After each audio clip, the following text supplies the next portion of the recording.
روز عاشورا روزی است که در آن خداوند موسی علیه السلام و قومش را نجات داده فرعون و لشکر او را غرق گردانیده است.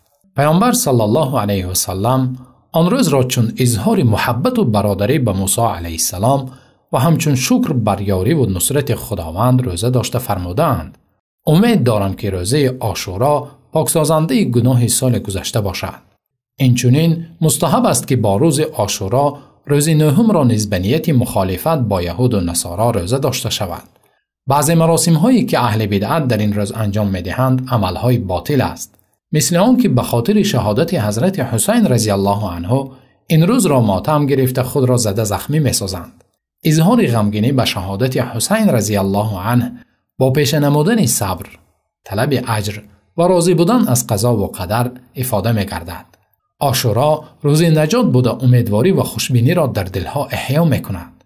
اینچنین این روز معنویات ما را قوت می‌بخشد و ما نزدیک بودن نصرت الهی را می‌آموزد و اینکه خداوند دوستان و بندگان مؤمنش را نجات بخشیده ظالمان را هلاک می‌سازد. آنگونه که موسی علیه السلام را نصرت بخشیده فرعون و لشکر او را هلاک نموده بود.